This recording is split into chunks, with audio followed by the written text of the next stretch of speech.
Meus amados, vamos pegar nossas Bíblias e vamos pegar também o nosso livro, Nascidamente. Vamos abri-lo na página de número 116.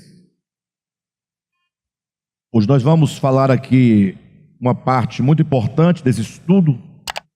Vai requerer dos irmãos um pouco mais de concentração para nós entendermos com profundidade o que agora vamos falar acerca da besta que emerge do mar, que é o anticristo.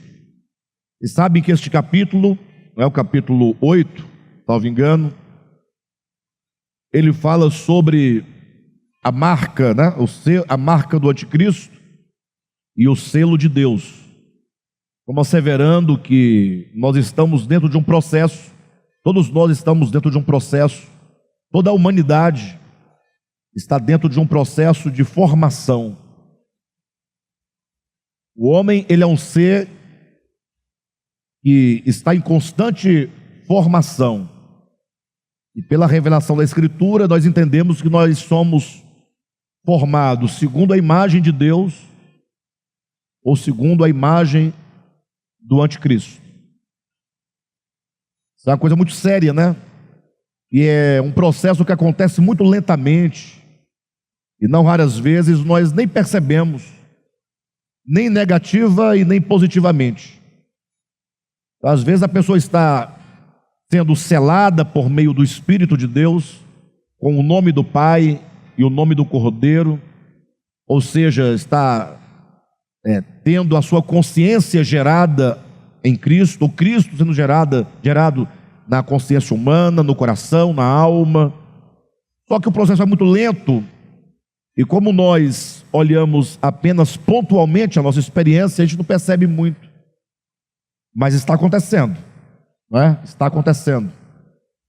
E o mesmo acontece com o selamento da marca da besta, né?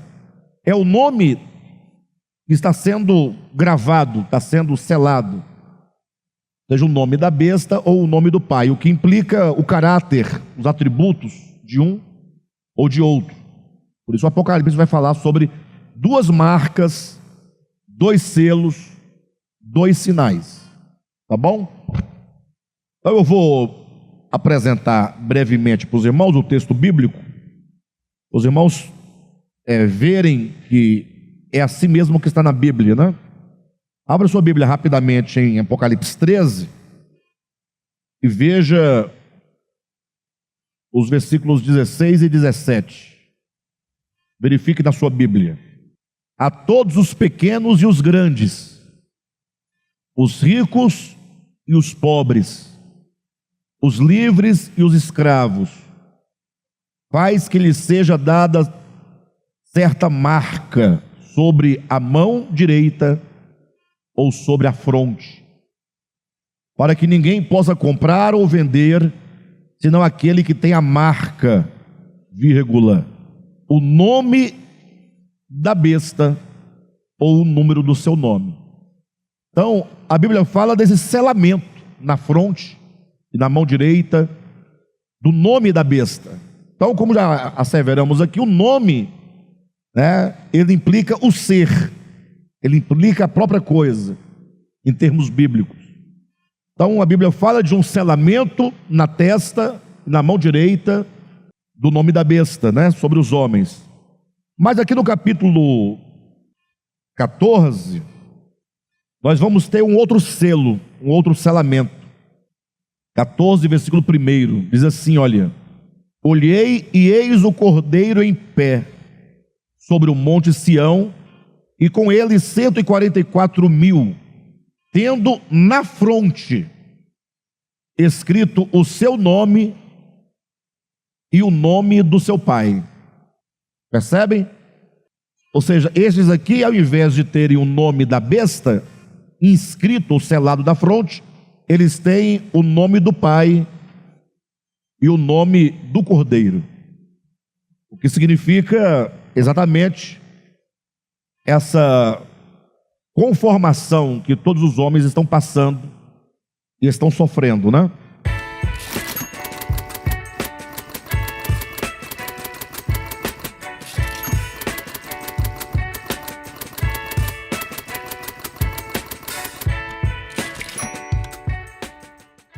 Então, agora, no nosso livro, na página 116, depois dessas 3 estrelinhas aí, nós vamos falar um pouco acerca da natureza da besta, do anticristo, dos símbolos, que representam o anticristo, o espírito do anticristo, e como nós podemos verificar isso na humanidade.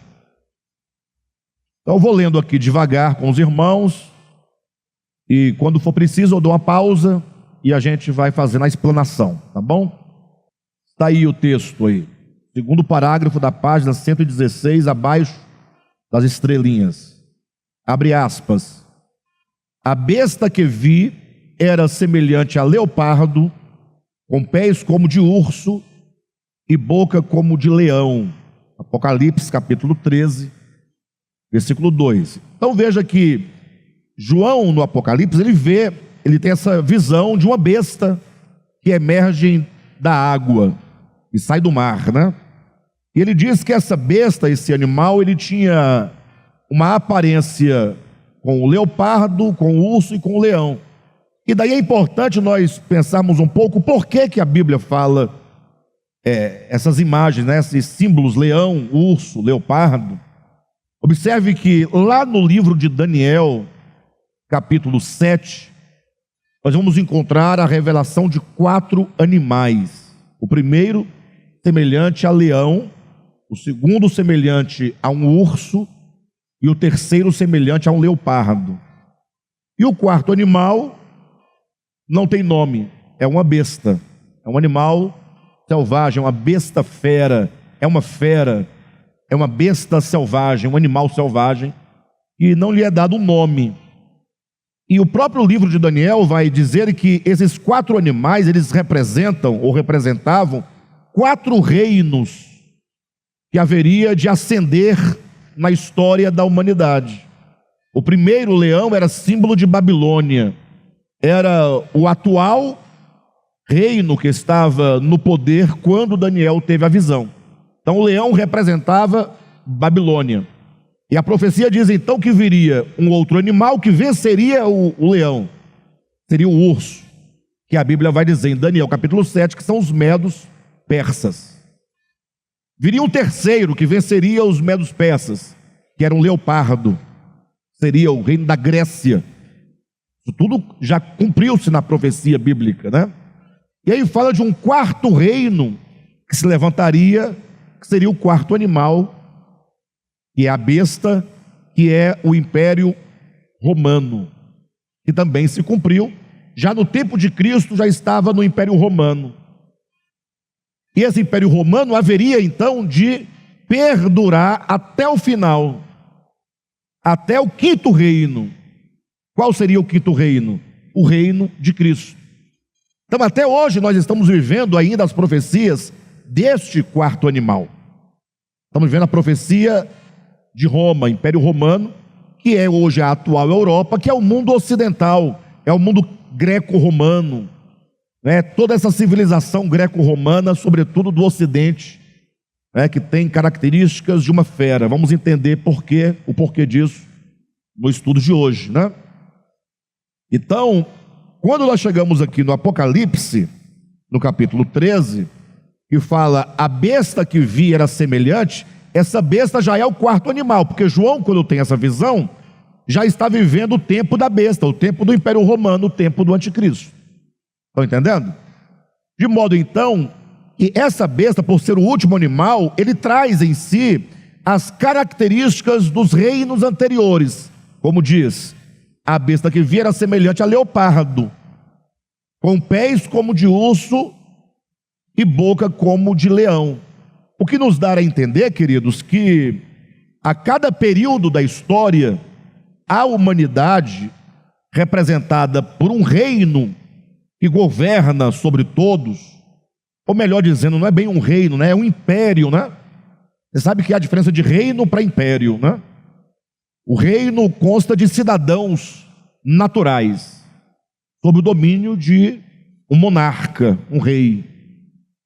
Então um reino, ele tem um povo, ele tem um território, ele tem uma língua, ele tem uma cultura, ele tem um governo. Agora já o império é diferente. O império é uma grande potência que passa, por meio do seu poder e da sua influência, a dominar outros povos e outras nações. Na medida que esse poder vai influenciando por meio da cultura, por meio da economia, por meio da religião, por meio dos costumes, por meio dos seus deuses, das suas ideologias, ele vai dominando outros povos. Então agora aqueles povos vão agregando culturalmente a este poder central, e aquele poder central vai se tornando um grande império. Estão entendendo perfeitamente? Então o império, no caso aqui, tratando-se dessa besta, é um grande império. Por quê? Porque vai influenciar todos os povos. Alguém pode falar, não, mas eu não sou romano, eu sou brasileiro. Mas é um império. Logo, toda a sua influência cultural vai contagiando os vários povos e, no caso, formando um grande império espiritual. Isso que na Bíblia vai dizer o reino de Deus e o império das trevas. Não existe o reino das trevas, existe o império das trevas. Porque império no grego é exousia, que quer dizer influência. Vai dominando por meio da influência. Então, desde que esse poder central ele consiga influenciar as mentes, os corações, a cultura, os costumes, a língua, os desejos e tudo, todos os povos vão se tornando participantes daquele mesmo espírito cultural. É o espírito greco-romano. Perfeito? Então, é porque o reino de Deus, para fazer parte dele, não basta ter uma influência cultural, tem que nascer de novo. Então nasce no reino de Deus, cidadão do reino de Deus, com a cultura, a lei, tudo do próprio reino de Deus, sendo agora a nossa vida, aquilo que pertence à nossa cidadania. Diferentemente do império das trevas, que a despeito de todas as diferenças, existe uma unidade espiritual entre os povos, quanto à formação da sua consciência. Então, lendo aqui, diz assim, olha: a besta que vi era semelhante a leopardo, com pés como de urso e boca como de leão. Então, a cada tempo, esses impérios que surgiram, que têm as suas características, eles vão passando. Cai o leão, se levanta o leopardo. Só que esse leopardo traz consigo as características do império anterior. E quando cai o leopardo, o urso, surge o leopardo, que traz consigo as características tanto do leão quanto do urso. Quando vem a besta, ela traz as características de todos os anteriores. O que significa que este último reino é um aglomerado de informações, é um espírito plenificado. Por isso que fala do amadurecimento do homem do pecado. Então, por exemplo, uma criança, ela tem a experiência apenas de uma criança. Mas quando ele chega na adolescência, ele reúne as experiências e as vivências da infância com a da adolescência. Já é uma experiência maior. Quando ele chega na juventude, ele vai agregando, ele não perde, até chegar na fase adulta e ele tem um grande potencial de todas as vivências e experiências que ele teve na vida anterior, na vida pregressa dessa pessoa. Então, a besta que vi era semelhante a leopardo, com pés como de urso e boca como de leão. Assim se refere o Apocalipse ao anticristo, um animal híbrido, não identificável a nenhuma criatura no mundo selvagem. Então não basta ser um animal, é um animal híbrido, é um animal que não se identifica com nenhum animal especificamente falando. Por quê? Porque ele é uma somatória de selvageria, uma somatória de violência, de espírito animalesco. Não é? O discernimento de sua identidade e natureza depende da compreensão dos símbolos que o compõem: leão, urso, leopardo e besta, nessa ordem, conforme se encontra no livro de Daniel. Daniel capítulo 7, versículos de 1 a 7. Acompanhe-me na construção do sentido dessa profecia passo a passo. Querendo o Senhor dar a conhecer o coração do homem desintegrado do eterno e a sua degradação processual, mostrou ao rei Nabucodonosor em sonho uma grande e imponente estátua de homem. Pessoal, nós temos que, quando ler esse livro aqui, ou lemos as profecias, prestar atenção, porque não há fuga do tema. Porque nós começamos a falar de animais, não é? No primeiro parágrafo aqui, depois das estrelinhas. Ao entrar no próximo parágrafo, já nos encaminhamos para uma outra profecia, agora Daniel capítulo 2, em que é mostrada ao rei Nabucodonosor a estátua de um homem. Então, em capítulo 2, temos a visão de uma estátua de homem, e no capítulo 7, de 4 animais. Homem, animais. Interessante é que tanto o capítulo 2 de Daniel quanto o capítulo 7 fazem referência ao mesmo objeto profético, ou seja, a humanidade representada nesses impérios, em 4 impérios. Então, no capítulo 2, na estátua, você vai ter Babilônia, Medo-Persa, Grécia e Roma. Só que na visão de um homem. No capítulo 7, os mesmos 4 reinos: Babilônia, Medo-Persa, Grécia e Roma, agora na perspectiva de animais. Nós temos homem e temos animais. Essa é a ideia que nós estamos construindo aqui. Então diz o texto, continuando a leitura, que os 4 materiais de que era formada essa estátua, né? Essa imagem de homem, ouro, prata, bronze e ferro, representavam 4 reinos que haveriam de suceder uns aos outros, até que uma grande pedra lançada do céu à terra a destruísse completamente. Essa pedra cortada de uma montanha, sem auxílio de mãos e arrojada contra a estátua, representa no referido texto o reino eterno de Cristo. Assim, a essência da revelação no capítulo 2 de Daniel consiste na contraposição da estátua reinos, né, a qual representa o orgulho e a arrogância do homem que já sob a potestade do Deus deste século, ou deste mundo, ao reino eterno de Deus, que se manifestará para destruí-la completamente e instaurar a autoridade e governo do eterno em toda a terra. Então, olha como é simples, num primeiro momento parece complicado. A maioria dos cristãos acha complicada a explicação dessa profecia. Mas não, mostra 4 reinos, ou melhor, 4 impérios. São reinos, né? Reinos, impérios. Só que por ser império, eles têm toda a influência no mundo. Vocês entendem? Sobre as nações. Logo, esses 4 reinos que vão se sucedendo um ao outro, é mostrado numa unidade. Uma estátua de homem. Não são 4 estátuas. É uma só, ou seja, é um só homem.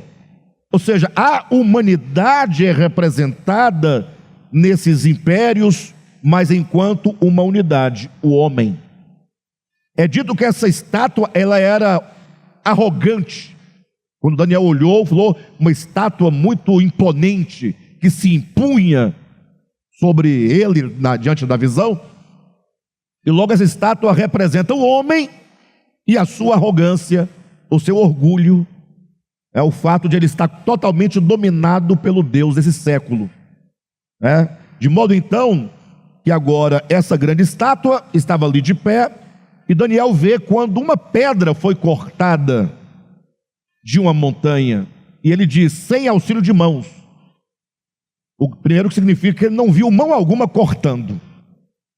E segundo, sem auxílio de mãos, quer dizer, não são os homens que vão produzir esse reino, mas é uma ação divina, que vai cortar de uma montanha uma grande pedra, lança contra a estátua, que desfere um golpe nos pés da estátua, destrói a estátua, e a estátua então vira um pó bem fino, vem um vento e dispersa, e é dito, e já não se via mais vestígio daquela estátua. Então o que nós temos em Daniel 2? Ora, a estátua, que são os reinos humanos, que é a própria humanidade, mas não a humanidade enquanto homem, é a humanidade enquanto império, enquanto poder, dominância, é os reis da terra e os que se levantam contra o Altíssimo, e o reino de Deus. Então é o reino de Deus que virá para destruir os reinos dos homens, esses reinos que se levantam contra o reino de Deus. Então o jogo é muito simples de entender. Logo, o quinto reino. Por que quinto? Porque nós temos Babilônia, 2, Média Pérsia, 3, Grécia, 4, Roma. E o quinto reino é a pedra, e vai destruir os reinos humanos, e essa pedra cresce e enche toda a terra, e diz que este reino, esse quinto reino, não passará a outro povo, jamais cairá. Esse reino será entregue aos santos do Altíssimo. É o reino eterno de Deus. E por falar em reino eterno de Deus, vocês devem estar aí acompanhando os acontecimentos, né, atuais. Esse clima sobre a terra de um modo como nós nunca vimos antes. Tão seco, tão quente, pegando fogo por meios naturais e por meios humanos. Isso aí em várias partes do mundo. E onde havia deserto, está chovendo torrenciais, torrentes de água, nascendo flores e árvores e plantas no deserto. Está tudo virado, está tudo mudado. A violência crescendo cada vez mais. Aquelas características que Paulo elenca ali em 1 Timóteo capítulo 3, nos últimos dias os homens seriam, todas aquelas características, ainda que todos os homens tivessem alguma coisa daquilo em toda a sua história, mas isso está se intensificando de uma maneira como nunca outrora nós vimos. Antigamente, ouvia-se raramente falar que alguém, um filho matou um pai geralmente quem matava era o bandido, né? O bandido é bandido e cidadão é cidadão. Hoje não, hoje qualquer cidadão mata qualquer cidadão por qualquer motivo. Basta ser um cidadão, um ser humano, vai e mata o amigo, mata o vizinho, mata o filho, mata o pai, mata a mãe, e pessoas que não são tidas como marginalizadas da sociedade, mas pessoas normais, como você e como eu. As guerras e os rumores de guerra de que fala a Escritura, Jesus nos advertiu dizendo, quando ouvides falar de guerras e rumores de guerras, as guerras que vão se intensificando, nunca houve tanta guerra como no século XX e século XXI, em número, em quantidade. Antigamente as guerras eram muito concentradas em certos lugares, né? Hoje não, em todos os lugares está explodindo essas guerras. Agora com a guerra do Oriente Médio, entrou agora o Irã, entrou o Líbano, né? E a tendência, se isso tiver uma grande escalada, é que entre também os Estados Unidos nessa guerra, né? Muito provável. E entrando nos Estados Unidos, entrará quem? A Rússia e a China a favor do Irã. E para explodir a Terceira Guerra Mundial é só um passo. O que vai criar todo o ambiente necessário para o cumprimento pleno do que está escrito desde as páginas do Antigo Testamento até as páginas do Novo Testamento. O que significa que a parousia está próxima. Está próxima. A terra, quanto à sua humanidade, tem que chegar num estágio tal de insuportabilidade, e se torna insuportável viver sobre a terra, para que quando os homens não tiverem nenhum meio mais de nenhum melhoramento humano, o Cristo de Deus intervenha para colocar as coisas, cada uma, no seu devido lugar. Então, é papel da igreja do Senhor, primeiramente, se alegrar, com muita tristeza, lógico. Tristeza porque não é fácil você assistir o noticiário de uma guerra, por exemplo, sabendo que há centenas e milhares de pessoas morrendo. Não é? Pessoas que não têm nada a ver com nada, mas estão morrendo. Mesmo aqueles que têm a ver com tudo também morrendo. Não é bom que Deus não tem prazer na morte do ímpio. Não é isso mesmo? E muito cuidado com essas teorias e muito cuidado com essas ideologias. Eu ouvindo essa semana aí algumas pessoas falando o eixo do mal. Não é? Porque o eixo do mal seria aqueles povos ali da Palestina, Iraque, Irã, aquela turma. E o eixo do bem é Israel, né? Estados Unidos, Brasil. Aí depois que inventaram o bem e o mal, nesse sentido, o outro é sempre mal para mim. Porque existe o mal, né? Enquanto afastamento do bem, e existe o bem supremo enquanto aquilo que é o ser supremo. Mas existe o bem e o mal moral. E o bem e o mal moral, na verdade, não tem nada a ver com Deus, tem a ver com o homem, com a maldade do homem, com a covardia do homem, de querer chancelar na testa das pessoas quem são as pessoas boas, quem são as pessoas más. Mas o fato é que todos nós somos maus, em maior ou menor medida. Não podemos estratificar a humanidade. Esses são os do bem e esses são os do mal. Porque se estão numa guerra, uns atacando os outros, todos estão na prática da maldade. Não tem como contra-argumentar, a não ser que você não tenha sensibilidade, não conheça as Escrituras e nem ame a Deus. Do contrário, você perceberá que a ideia de mal e bem, nesse sentido moral, é somente uma maneira de estratificação e de chancelar as pessoas para que você olhe para alguém, você é do bem. Mas você está matando, mas é do bem. Mas você é do bem. Você tem reféns com você, mas é do bem.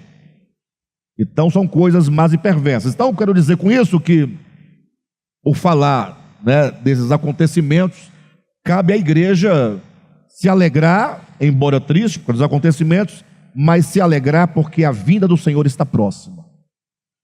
Vai acontecer. Erguei as vossas cabeças, porque a vossa redenção se aproxima.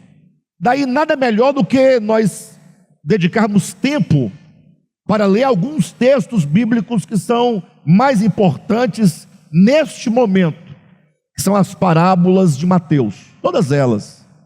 Parábola das 10 virgens, palavra digamos ali dos talentos, né? A parábola de todos os evangelhos,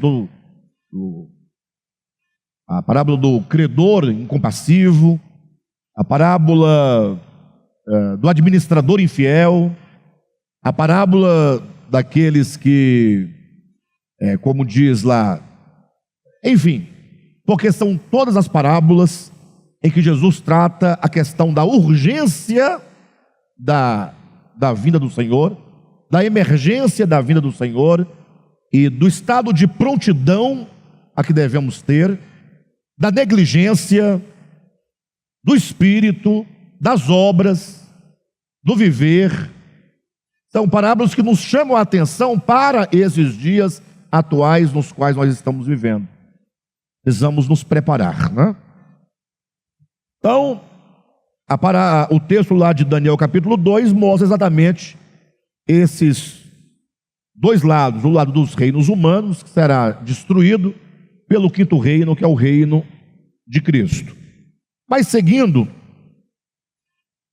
diz assim, portanto, assim a essência da revelação no capítulo 2 de Daniel consiste na contraposição da estátua reinos, a qual representa o orgulho e a arrogância do homem que jaz sob a potestade do Deus deste mundo.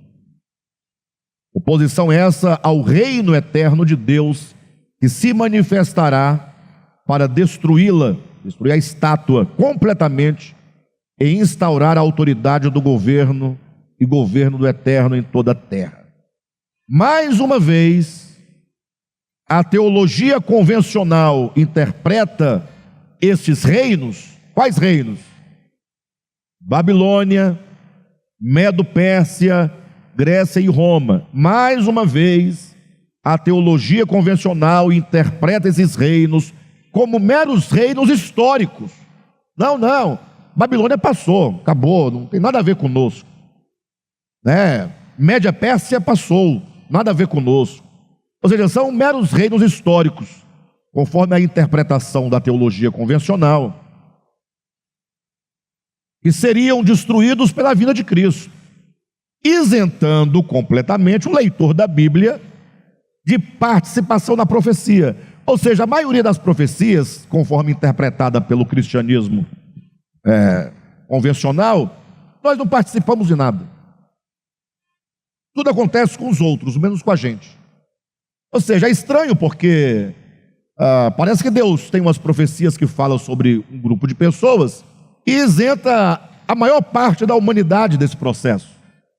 Ou seja, essas profecias nesse sentido só me causam especulação e não me leva à reflexão sobre mim, o quanto de leão ou de espírito babilônico tem em mim, o quanto de urso ou espírito dos medos persas tem em mim, da Média e Pérsia, o quanto de leopardo do espírito grego tem em mim, o quanto tem de mim da besta, que é a somatória de todos esses reinos, o quanto que a influência desses impérios, que é um só homem, uma só estátua, está em mim, o quanto eu participo desse espírito, anticristo, anti-reino de Deus. Então, como diz, o estudante de teologia aprende os tempos de duração de cada reino. Ele é capaz de falar, olha, Babilônia foi de 585 antes de Cristo até... Ele consegue fazer o gráfico e vai colocando as datas. Não que não exista esse aspecto, existe. O problema é que esse aspecto histórico é apenas a sombra do aspecto orgânico. Tudo que na Bíblia tem o seu conceito e cumprimento histórico ganha maior dimensão no orgânico. Quem está entendendo? Então o aspecto histórico, ele é o de menor importância. Não que não tenha, não é que não tenha, mas é que se eu prescindir do significado orgânico, da participação que o meu ser tem, do espírito dessas coisas, você pode saber todas as datas, você pode saber todos os reinos, todos os textos, pode fazer mapas, enfim, que você terá perdido o essencial da revelação. Por isso é dito que o estudante de teologia, ele aprende os tempos de duração de cada reino, suas características, o modo como foram sucedidos, e fica na expectativa do surgimento do último império a aparecer no cenário da história antes da vinda de Cristo. Quando aparecer esse reino, ele se manifestar, eu vou identificá-lo, Daí as muitas especulações acerca do surgimento escatológico do anticristo. A partir dessa interpretação meramente histórica e objetiva, as profecias nada teriam a ver com os homens, enquanto humanidade, pois sua aplicação se restringe ou se restringiria a questões políticas da constituição dos impérios e de seus representantes imediatos. Por isso é que sempre se procura um rei ou um líder religioso com poderes políticos para vestir nele a indumentária do anticristo. Os homens estão sempre atrás de um líder. Ali está o anticristo. Já falaram acerca de Napoleão, acerca de Hitler, acerca do Papa. Até Ellen White já entrou na história. Ellen Gold White, que é a profetisa da Adventista. Como os adventistas acusaram a Igreja Católica de que o Papa ou o papado seria a besta, fizeram lá o cálculo, pegaram lá a inscrição na mitra papal, Vicarivis Filii Dei, quer dizer vigário do Filho de Deus, e fizeram lá a transposição de letras romanas para os números, O algarismo romano é por letras, E aí a correspondência em números arábicos na somatória dá exatamente 666. Como que o Papa ele trouxesse na sua mitra o número 666, que é o nome, né? Vicarius Filii Dei. Os católicos ficaram meio enfurecidos com isso. Falaram, não, vamos aqui ver como é que dá o nome de Ellen Goldwhite. Rapaz, não dá certinho, dá 666 também. Então eu acho que os dois estão certos. Na verdade, até o seu nome é possível que dê 666, porque é uma questão do homem. E se você é homem, então você faz parte disso, não é? Bem, de todo modo, as pessoas estão sempre em busca de uma pessoa, de alguém, de um representante, um líder religioso, um líder político, para vestir nele a indumentária do anticristo. Porém, segue o texto, a profecia revela muito mais que meros reinos políticos. Por meio da representação de uma estátua na forma de homem, a humanidade é ali revelada enquanto conjunto de pessoas que, participantes dos reinos desse mundo, se opõem ao reino e à autoridade de Deus e do seu Cristo. Então, a humanidade inteira participa dos reinos deste mundo.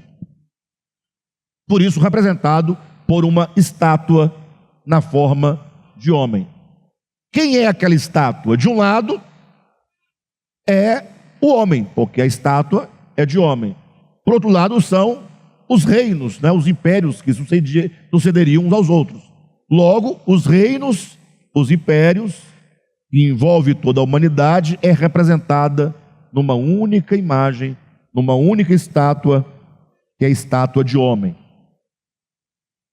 O último parágrafo da página 118 continua dizendo: os súditos de um reino plantados numa terra e alimentados pela cultura, absorvem seus costumes, sua língua, suas ideologias, até terem seus nomes mudados pelo selamento interior do espírito deste mundo. Queridos, basta este pedaço, esse trecho, para fazermos uma bela conferência. Não precisa de mais. Então, os súditos de um reino, plantados numa terra e alimentados pela cultura. Estamos aqui tomando uma metáfora para melhor entender, de modo que a palavra cultura, que se encontra no termo agricultura, agri, que quer dizer campo, cultura, é o cultivar o campo. Agricultura é cultivar o campo. Ou o termo cultura, a cultura brasileira, são nossos costumes, né? Nossos gostos, nossa dieta alimentar, nossas músicas, nossa fé, religião, crenças, costumes. Então, a palavra cultura, ela pode se referir ao homem, mas também se refere ao campo, onde você planta. A agricultura vai cultivar o campo, cultivar a cultura. O próprio termo culto a Deus, ao Senhor teu Deus adorarás e somente a Ele prestarás culto. É cultivar a fé, é cultivar o amor, é cultivar as coisas referentes a Deus. Então, interessante que quando você pega essa metáfora, o que acontece? Se você pega uma semente e planta numa terra, a terra tem que ser o quê? Boa, sim ou não? Para que aquela semente germinada naquela terra lance suas raízes na terra e da terra possa absorver o quê? Tudo de que ela precisa para ser uma planta robusta, né? Sais minerais, nutrientes, vitaminas, água, tudo é extraído da terra. Então, a condição da planta na terra, plantada na terra, depende da qualidade da terra. Por isso aquele texto de Isaías 53, ao se referir a Cristo, diz que ele era como uma raiz de uma terra seca. E aí tem dois sentidos. Ou seja, uma planta cuja raiz está numa terra seca, ela é seca. Ela não tem nem aparência nem formosura. Sim ou não? Por outro lado, é como se o Cristo não extraísse da terra, embora encarnado, aquilo que a terra aqui embaixo dar ao homem que nos constrói, ele nada disso recebeu. Mas o fato é que a ideia de plantar algo na terra, e a planta se alimentar daquela terra, ser cultivada e ser formada nela uma cultura da própria terra. Por isso que está dito lá em Gênesis, Deus fala para Abraão: sai da tua terra. Ele estava sendo arrancado da terra. É metáfora, tá? E vai para uma terra. Então ele sai de uma terra para uma terra. Na terra onde ele estava, na Caldeia, em Ur da Caldeia, representava uma terra cujos elementos daquela terra formavam uma cultura diabólica, demoníaca, perversa, idólatra, nos homens que ali moravam. Então Deus arranca Abraão, vai de plantar numa terra boa. Inclusive a boa terra de Canaã, ela é símbolo de Cristo.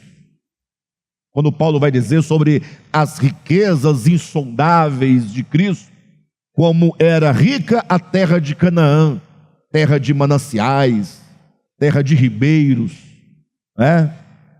Os frutos muito bonitos, muito vigorosos, toda aquela descrição de uma terra de onde mana leite e mel. Então a ideia de estar plantado numa terra.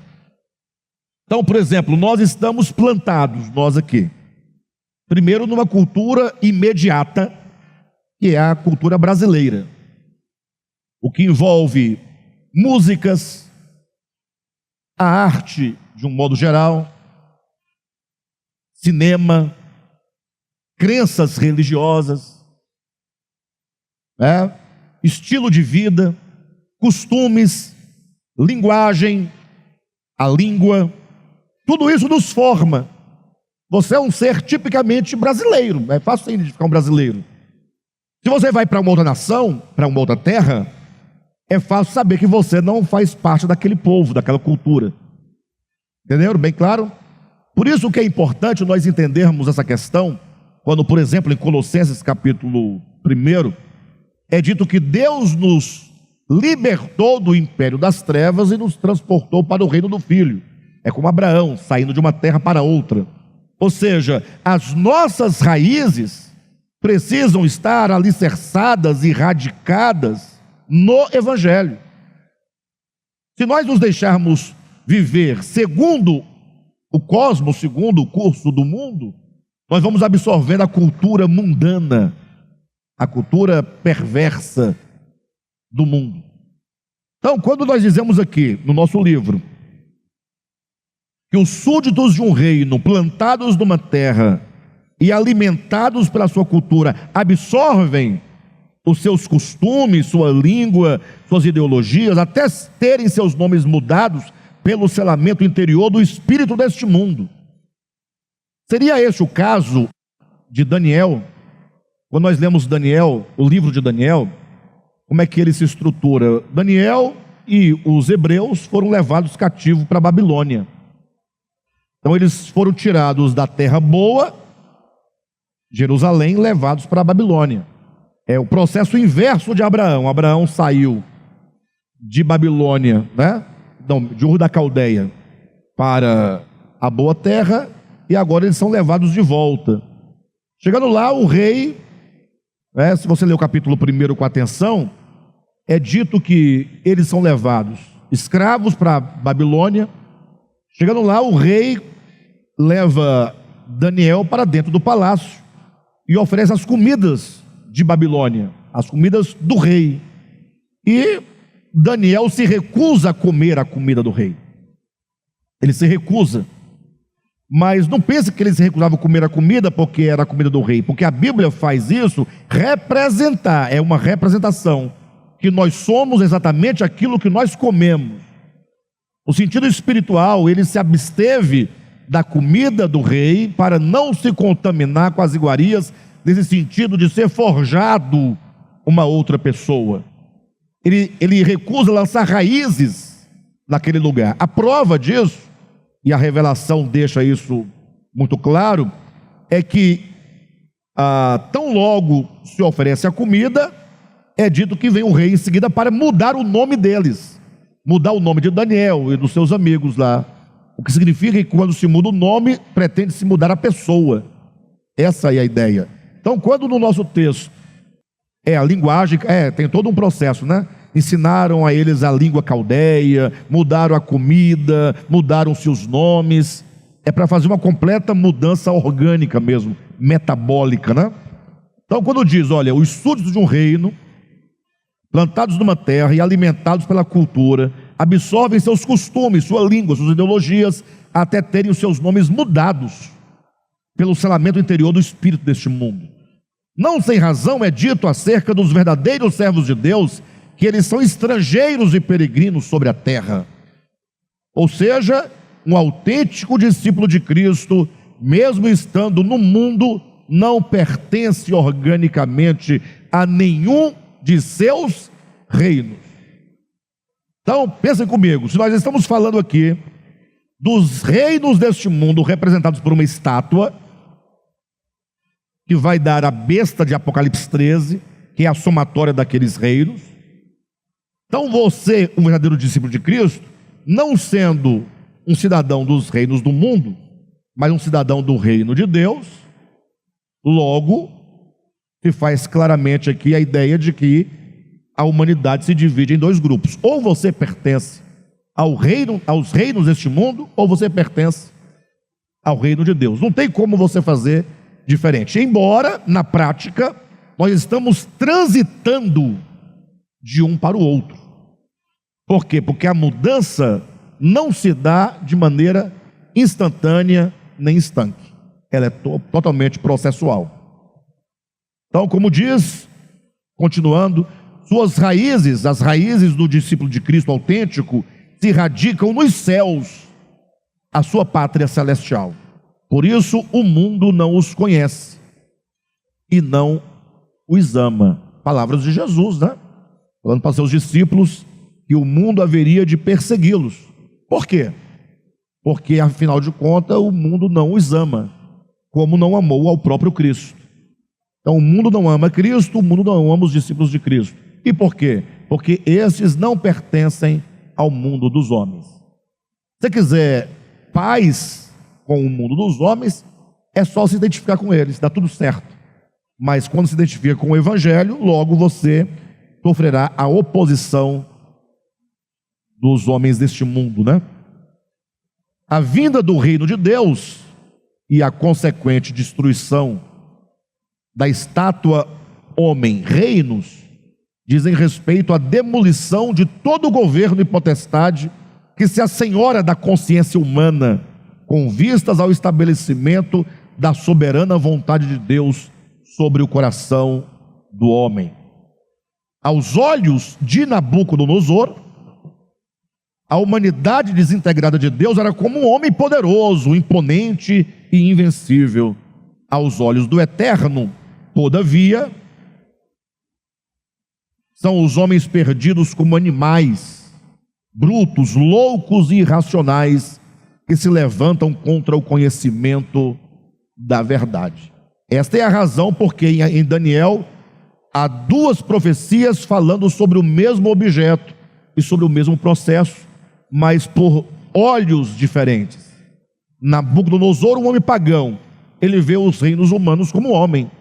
Mas quando Daniel, que olha com os olhos de Deus, ele vê que aqueles reinos que parecem homem, são animalescos, são animais, apontando para a natureza animalesca dos homens. Agora, o que tem a ver a natureza animalesca com os homens? Ora, com o homem caído, porque o homem caído, ele é comparado aos animais que não têm o espírito humano, que não têm o elemento que os une à divindade, que os une ao divino. Os homens caídos são desprovidos, não do espírito humano, mas da ação e da influência do espírito humano neles.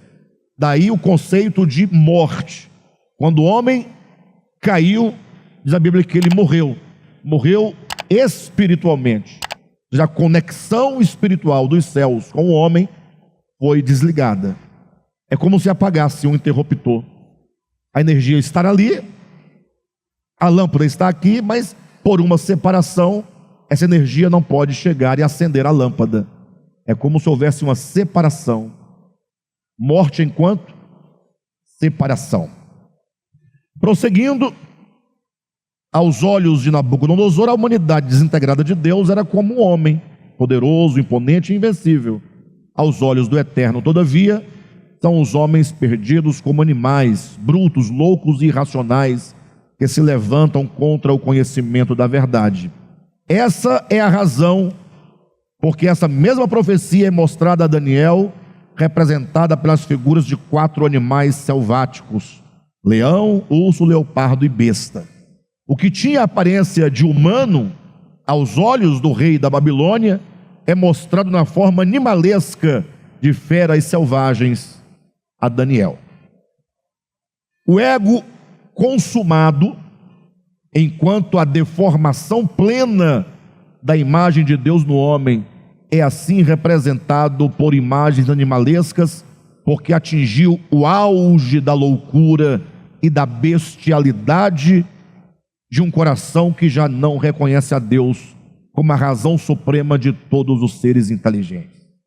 A luz resplandece nas trevas e as trevas não a compreenderam. E com palavras de arrogâncias e blasfêmias, a fera desafia o Criador, dizendo: quem é semelhante ao ego? Quem pode pelejar contra ele? Esse parágrafo é muito importante, não é? No nosso estudo. Então eu vou parar exatamente nele, porque nós vamos precisar de toda uma reunião de 1h10, 1h15, para fazer essa abordagem sobre essa imagem animalesca do homem caído, comparado ao ego consumado, que é o espírito do anticristo. Tá bom, queridos? Vou parar por aqui.